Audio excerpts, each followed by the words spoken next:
Radio Rivage présente Au fil du lien, une émission animée par Daniel. Chers auditeurs, bonjour, bienvenue sur Radio Rivage pour mon émission à l'écran comme à la scène. J'ai le plaisir aujourd'hui de recevoir Angélique Charmet, qui a créé une école de théâtre qui se trouve à Saint-Avé. Elle l'a créée en 2016.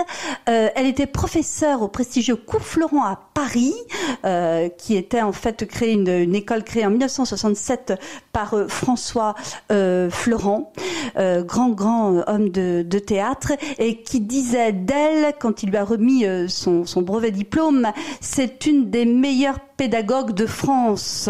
Bonjour Angélique Charmet. Bonjour, merci de m'inviter. Merci d'accepter notre invitation.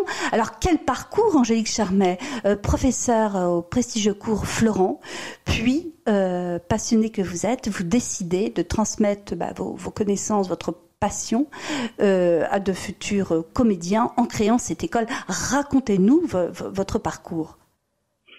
Alors, mon parcours, c'est déjà une formation de comédienne, et puis très vite, la mise en scène est venue à moi, et la pédagogie, à peine sortie de l'école, François Florent m'a demandé d'être pédagogue dans son école, et donc j'y suis restée une quinzaine d'années à Paris. Et puis, moi-même venant de province, ça avait été difficile pour moi à l'époque, en tant que jeune étudiante en théâtre, d'aller à Paris précipitamment, enfin sans choix réel, et donc j'avais très envie de créer mon école en province et pas dans une très grande ville, pour permettre aux étudiants de bien travailler et après être suffisamment forts pour embrasser ce métier. Oui, Voilà, j'ai lu ça. En fait, pour vous, Angélique Charmet, le cadre est très important, et la vie à Paris, déjà à l'époque, ça devenait assez oppressant pour vous, si je comprends bien. Oui, c'est ça. Même si il y avait plein de bons côtés, mais bien sûr. Très jeune, je trouvais que pour moi, ça avait été assez difficile, oui. Alors, c'est une chance pour la région, pour la ville de Vannes, maintenant Saint-Avé où vos locaux sont installés. Alors, expliquez-nous en quoi consistent les cours Charmet. Alors, en fait, le cours Charmet, c'est une formation d'acteur en 3 ans, une formation professionnelle. J'ai créé un programme sur ces 3 années très précis, en forme de trimestre, en fait, mais il faut embrasser les 3 ans pour comprendre la logique de tout le programme. Voilà. Et puis, à côté de ça, il y a aussi le soir 2 cours amateurs, et le mercredi après-midi pour les adolescents. Oui. Et les intervenants, les professeurs, sont des élèves que j'ai formés au cours Charmet. D'accord, donc une histoire de famille. Voilà, 2 familles qui se réunissent dans ce même lieu, avec évidemment pour les cours du soir la possibilité d'assister au projet d'élèves, parce qu'il y a beaucoup de projets d'élèves dans l'école, qui sont gratuits, qui sont ouverts au public sur réservation, très régulièrement. Alors, j'ai lu que vous préparez également au concours alors peut-être du conservatoire ? Ah oui, aux concours nationaux, c'est-à-dire le Conservatoire de Paris, le CNSAD, oui. Mais aussi Strasbourg, l'ENSAT, le TNB, qui est tous les 3 ans, l'École du Nord, enfin les différentes structures nationales, oui. Alors, le cinéma, le métier d'acteur, comment vous le voyez aujourd'hui ? Alors, avec des nouvelles technologies, vous savez, on a eu beaucoup d'acteurs et d'actrices à notre micro qui nous disent, maintenant pour les castings, on envoie une vidéo, le métier change et on doit s'adapter. Qu'en pensez-vous, vous, Angélique Charmet ? Oui, il faut s'adapter, mais en même temps, comme les élèves arrivent dans l'école souvent sans aucune référence, pour eux, c'est normal en fait. Il n'y a pas de transformation pour eux, ils sont directement dans la nouveauté. Donc évidemment, dans ce qu'on propose, il y a l'acteur face à la caméra, le rapport à la vidéo, des entraînements, tout ça fait partie de la formation, parce que comme c'est une école d'art, je dis toujours, il faut sans arrêt évoluer, changer. Moi, tous les ans, je modifie des choses pour essayer de leur apporter le plus possible à l'instant T, quoi, avec toutes les évolutions qu'il peut y avoir. Ah oui, d'accord. Donc en fait, c'est assez systémique. C'est que pour vous, un acteur, bon, doit apprendre bien sûr le jeu, comment s'exprimer, bien sûr toute la technique d'acteur, mais également doit maîtriser peut-être la technique du son, de l'image. Alors ça, non, c'est pas une obligation, mais ça peut être une appétence qu'ils peuvent découvrir. Pour moi, enfin, ici, on est très proche de toutes les correspondances artistiques. C'est-à-dire aussi, je leur explique que, par exemple, tout ce qui est pictural ou musical ou autre, ça peut vraiment vous aider même dans votre actorat. C'est-à-dire que parfois, on peut, en écoutant une musique ou en regardant un tableau ou une photographie, avoir des correspondances avec le texte qu'on travaille actuellement. Et donc, c'est dans une idée de pluridisciplinarité, dans cet esprit-là. D'accord. Voilà. Oui. Donc, vraiment être à l'écoute de sa sensibilité et se nourrir de toutes les formes d'art. Voilà, tout à fait. D'accord, pour interpréter un rôle. Et puis aussi se rapprocher le plus possible de leur singularité. Et ils apprennent à se connaître aussi pendant ces 3 ans. Oui, d'accord. Parce que moi-même, quand je suis rentrée au cours Florent comme comédienne, je ne savais pas que j'avais de l'appétence à la mise en scène ou à la pédagogie. En fait, c'est quelque chose qui on arrive, on ne sait pas, enfin, ils savent pas, ils ont des envies. Souvent, quand on pousse une porte d'une école de théâtre, on a des envies multiples. Il n'y a pas que le théâtre ou le cinéma. Et souvent, une envie, on aime plein de choses artistiques. Et je trouve que pour moi, c'est une grande richesse qu'il faut explorer. Oui, et puis ça permet également à vos étudiants, à vos élèves aussi de comprendre qu'il y a aussi d'autres métiers en parallèle du métier d'acteur et que c'est vrai que jouer, c'est pas seulement jouer, on peut effectivement faire de la mise en scène et puis aussi beaucoup d'autres choses comme les courts-métrages, les vidéos, le son. C'est très intéressant de pouvoir s'y intéresser. Aussi. Tout à fait. Et puis de comprendre aussi, même s'ils n'ont pas l'appétence pour ça, de comprendre l'envers du décor et donc ne pas être juste dirigeable, quoi. Comprendre ce qui se passe autour d'eux. Alors Angélique, vous qui avez été comédienne, qu'est-ce que vous pouvez transmettre aux élèves qui vous disent je voudrais être actrice, acteur, je voudrais jouer dans tel film. Qu'est-ce que vous leur dites en premier quand ils se présentent avec tous leurs espoirs et leur vitalité? Déjà, je leur explique que on va apprendre à se rencontrer. Je vais essayer d'apprendre à les connaître. Comme je vous disais, moi, je suis pas là pour les formater. Je suis là pour les accompagner. Donc, il faut que j'apprenne à les connaître.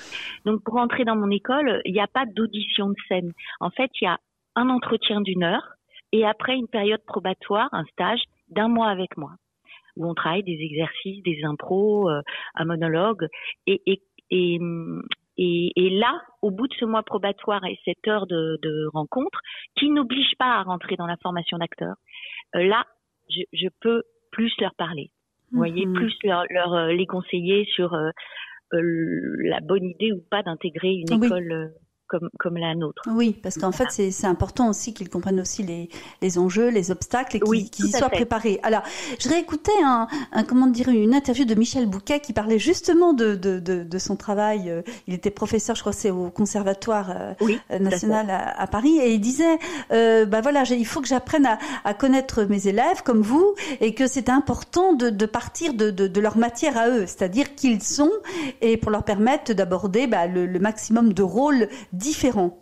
Oui, tout à fait. Donc ça rejoint ce que vous nous dites. Ça. Oui, donc tout la à fait. pédagogie. Alors, est-ce que parmi les élèves que vous avez, est-ce qu'il y a des élèves qui vous marquent davantage, vous dites celui-là il a un potentiel, ou celle-ci elle a un potentiel vraiment d'être une très grande actrice ou un très grand acteur demain. Est-ce qu'on le ressent ça quand on a une rencontre avec un élève?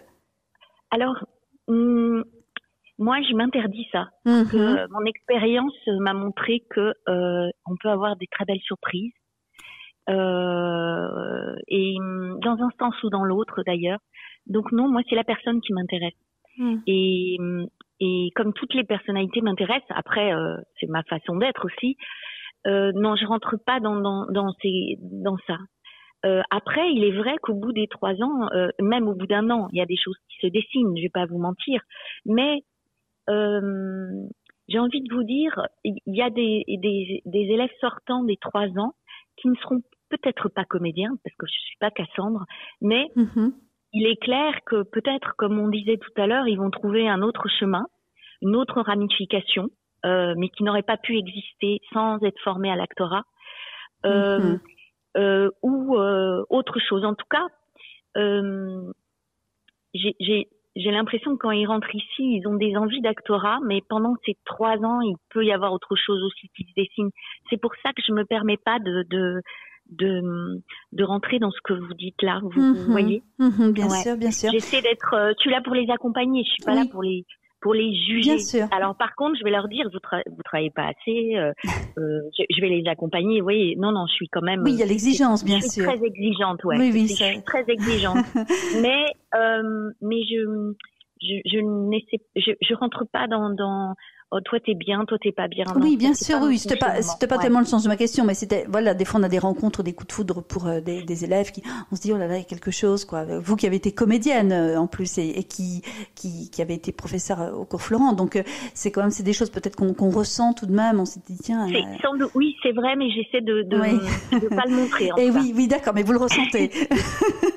ça peut arriver. Ça peut arriver. Bon, ben, je comprends votre réserve à mon micro. Alors, vous nous dites aussi que vous faites des cours pour les adolescents. Oui, le mercredi après-midi pour les enfants collégiens et lycéens. Et puis le lundi soir pour le théâtre amateur avec travail de texte, et le jeudi improvisation. Eh bien. Et oui, comme je vous disais, ce sont des élèves que j'ai formés, avec qui j'ai trouvé une appétence, comme je vous disais, à la pédagogie, qui dirigent ces cours. Alors, à l'intérieur de l'école.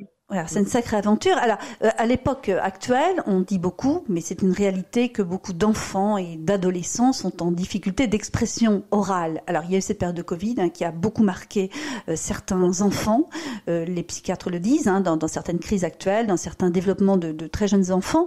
S'exprimer oralement, soit à travers un rôle, ou soit pour exprimer des émotions. Qu'est-ce que vous en pensez, vous, Angélique? C'est quelque chose qui est, comment dire, salutaire pour certains d'entre eux. Vous le ressentez aussi? Oui. Oui, il y a des transformations énormes. Mais là, on parle des cours amateurs, mais aussi dans les formations d'acteurs. Il y a vraiment... oui, énorme.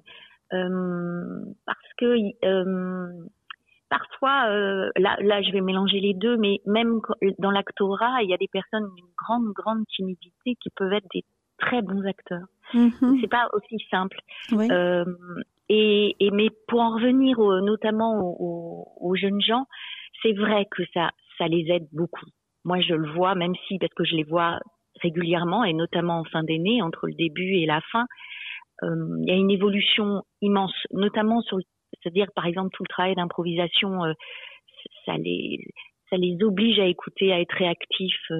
Ils font aussi beaucoup de travail collectif, parce que c'est vrai aussi que le collectif, c'est la base du théâtre, et qu'on est quand même dans un monde de plus en plus individualiste.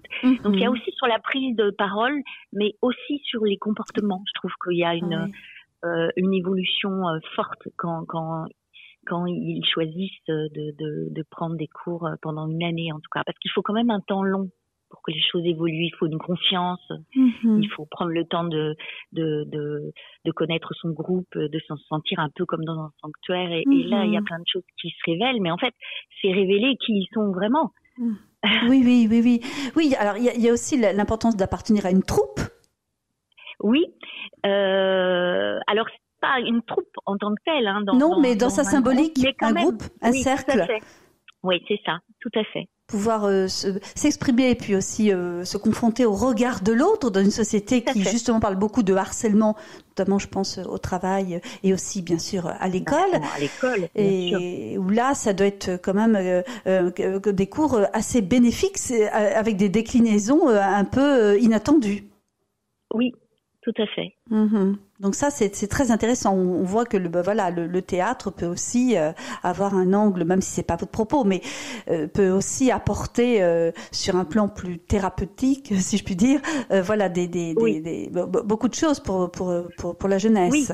Oui, Mais même, je vous dis, hein, même dans la formation d'acteur. Oui, vous me dites même la formation d'acteur, ouais. Oui. Alors c'est vrai que, oui, allez-y, je vous en prie. Oui, je disais, par exemple, moi, c'est toujours très très touchant pour moi, même à la fin des 3 ans de formation d'acteur, quand vous avez les parents qui viennent vous remercier parce qu'ils ne sont pas pratiquement tous, ils sont pas du tout du milieu artistique, mais de remercier parce que même s'ils ils sentent que leurs enfants vont beaucoup mieux, qu'ils ont trouvé leur place, qu'ils se sentent bien, parce que et donc ça me, à chaque fois je suis bouleversée. Oui, c'est des rencontres en fait. Oui, et puis aussi c'est prendre confiance, quoi. C'est pas rien. Ça. Non, c'est pas rien, effectivement. Alors, beaucoup d'acteurs de nos jours disent, bah voilà, j'ai fait du théâtre parce que j'étais timide. C'est quelque chose qu'on entend beaucoup, hein, les acteurs de passés et d'aujourd'hui. Hein. C'est-à-dire que c'est quand même un point commun. Et donc, ça permet effectivement d'exprimer. On voit bien que les émotions sont vraiment capitales quand on veut s'épanouir, quand on veut être acteur aussi, s'y confronter. Donc, c'est beaucoup d'introspection. Aussi, c'est beaucoup de choses, c'est beaucoup tellement de choses, oui. Qu'il y a aussi tout le travail sur les textes, sur la culture générale. Il faut être curieux aussi. La curiosité est très importante, ça éveille vraiment. Il faut chercher plus que ce qu'on vous demande. Il y a aussi l'idée de curiosité, d'avoir envie de connaître l'autre aussi, d'être et évidemment en empathie pour travailler les rôles. Il y a plein de choses. Qui se complètent. Donc une aventure humaine. Alors, oui. Angélique Charmet, vous avez créé donc cette école en 2016. Est-ce que vous pouvez, je ne sais pas si vous aimez trop ce terme bilan, mais on peut dire quand même quel bilan vous faites depuis donc 8 ans suite à l'ouverture de votre école, de vos cours. Qu'est-ce que vous pouvez nous en dire à notre micro? Ah bah, déjà, oui, moi je suis ravie de l'évolution de l'école, rien que par le fait que maintenant on a déménagé depuis 2-3 mois dans un lieu beaucoup plus grand avec une grande salle qui va pouvoir permettre des représentations avec beaucoup plus de monde. C'était tout petit à Vannes. Et au-delà de ça, c'est aussi par rapport aux formations d'acteurs, c'est des acteurs qui sont allés à Paris, des créations de compagnies, des groupes de musique. Quand je vous dis qu'il y a beaucoup de formes différentes qui sont apparues pour les sortants, c'est-à-dire les sortants, ceux qu'on fait les 3 années. Et à chaque fois, je suis toujours en contact avec la plupart d'entre eux, même la majorité d'entre eux. Donc, il y a une filiation qui continue comme ça. Et évidemment, s'ils ont besoin parfois parce que c'est difficile, ce sont des métiers où on va avoir beaucoup de travail, puis après plus, beaucoup de travail plus. Donc dans les moments où ils sont un petit peu en doute, je leur dis toujours, vous pouvez revenir assister à un de mes cours pour reprendre voilà, pour ne pas avoir des doutes, quoi. Vous n'êtes pas tout seul, mais ils travaillent beaucoup ensemble aussi. Il y a eu beaucoup de collectifs qui se sont créés, et pas qu'en Bretagne, hein, aussi, je vous ai dit, à Paris. Oui. Voilà, donc je suis très contente de tout ce qui s'est passé depuis 8 ans. Ça s'entend. Alors, un lieu de ressources, en fait, hein, de liens pérennes, un cercle de famille qui s'agrandit. Quels sont vos projets? Est-ce que vous avez déjà d'autres projets, Angélique Charmet, pour l'avenir? Est-ce que vous pensez, je sais pas, à un spectacle, à quelque chose que vous voulez ajouter et auquel vous réfléchissez? Ah oui, dans le cadre de l'école, il y a beaucoup de spectacles, mais le nouveau lieu va permettre par exemple, moi j'aimerais qu'il y ait de façon beaucoup plus pérenne des spectacles toute l'année. Oui. Des spectacles d'élèves, mais aussi des spectacles que je montre à l'intérieur de l'école, mais aussi cette année, ça va être un peu trop court parce qu'on vient d'arriver, mais aussi programmer des spectacles. Et pourquoi pas des spectacles que moi j'ai pu monter ou d'autres à l'extérieur de l'école. Et j'aimerais aussi permettre des cours publics, c'est-à-dire qu'une personne qui a envie de voir ce que c'est qu'un cours de théâtre puisse venir ponctuellement pour voir ce que c'est, par exemple aussi. Et puis j'aimerais aussi que ça s'ouvre à des performances, à d'autres possibilités ou de festivals de court-métrage, je sais pas. Enfin, ou des one-man shows. Oui, moi j'ai des envies multiples, tout le temps. Oui. Vous voulez en fait rester dans cette idée de création. Oui, tout à fait. Pour vous, c'est important. Oui. Et puis aussi d'ouvrir à l'extérieur plus l'école. C'était pas possible avant. Maintenant que la curiosité soit la bienvenue. Oui, d'accord. Donc que vous ayez en fait un public qui vienne voir certains de vos spectacles sur lesquels vous allez travailler. Et des spectacles d'élèves. Oui, tout à fait. Oui. Radio Rivage va relayer et nous viendrons vous voir sur place. Alors j'ai une question plus personnelle à vous poser, Angélique Charmet. Oui.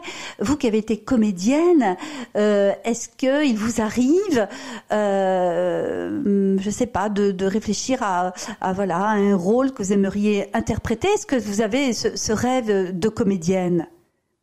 Alors, en fait, le rêve, je le vis tous les jours à travers les élèves. Parce que quand on travaille un personnage classique, contemporain, dans des scènes, j'accompagne. Donc, moi-même, je traverse les personnages. Donc, j'ai l'impression d'en travailler, mais des centaines par an, quoi. Donc, j'ai pas du tout cette frustration-là. D'accord. Mais alors, au-delà de la frustration, je dirais, est-ce que vous, des fois, vous dites, mettons, j'aurais un rôle que j'aimerais interpréter, soit je crée un spectacle où je joue, en tant que comédienne, ou pas du tout. Vous dites, non, maintenant, c'est derrière moi, si je puis dire. Non, pas du tout. C'est vrai, pas du tout. Si ça arrivait, je le ferais. Vous le feriez, oui. On reste comédienne, pédagogue, mais on reste comédienne. Oui. Oui, moi j'ai cette impression-là, et metteuse en scène aussi. Les metteuses en scène, je l'applique dans l'école et en dehors de l'école, donc c'est différent. Mais la place, je pense, que ça dépend aussi de l'évolution, quoi. Moi, je sais que je n'ai pas du tout les mêmes envies qu'il y a 30 ans, quoi. Oui, bien sûr. Les choses évoluent, tout à fait. On change, et moi, je préfère être derrière, je préfère accompagner. Vraiment. Oui, d'accord. Ouais. Donc c'est vraiment, c'est vraiment pour vous un épanouissement supplémentaire. Oui, et puis je l'ai compris il y a une quinzaine d'années, parce qu'avant la pédagogie, quand vous avez François Florent qui vous demande d'être pédagogue dans son école à 25 ans, à 25 ans, vous réfléchissez pas, vous dites oui, et puis vous comprenez pas pourquoi. Mais au bout de toutes ces années, j'ai compris pourquoi, et je sais qu'il avait raison. J'en suis convaincue. Et d'ailleurs, il est venu au début, il est venu à l'école, même quand j'avais 7 élèves, pour me soutenir. Eh bien, quelle émotion ça a dû être pour vous de voir François Florent. Formidable. Et oui, il est venu plusieurs fois. Oui. Vous nous le raconterez lors d'une prochaine interview, Angélique Charmet. Nous allons garder le lien avec vous. Ça a été vraiment un bonheur de vous entendre à notre micro pour merci beaucoup. Votre générosité, votre gentillesse, votre disponibilité pour nos auditeurs de Radio Rivage, pour l'émission À l'écran comme à la scène, qui donne la parole aux acteurs, mais aussi aux réalisateurs de cinéma, de théâtre. Merci d'ailleurs pour leur confiance.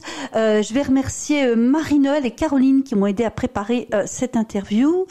Je remercie Bertrand pour le son, la technique, le montage et qui m'accompagne à chacune de mes émissions. Merci Angélique Charmet. Merci beaucoup à vous. Merci beaucoup. C'était un grand plaisir. On vous dit à très bientôt. Nous nous déplacerons. Nous irons vous voir, Angélique Charmet, à Saint-Avé. Rappelez-nous le nom de la rue. C'est rue Charles Bougot, me dit une de mes assistantes. Oui, c'est ça. Rue Charles Bougot. Voilà, elle a tout bon. Merci beaucoup, Angélique Charmet. Grand bonheur de vous avoir eu à notre micro. Professeur qui a créé son cours d'art pour aider des cours d'art pour apprendre le métier d'acteur, mais qui s'ouvre aussi à beaucoup d'autres choses. On l'a compris durant cette interview. Merci encore et à bientôt sur Radio Rivage. Merci beaucoup. Au revoir. Au revoir. C'était Au fil du lien, une émission animée par Daniel sur Radio Rivage.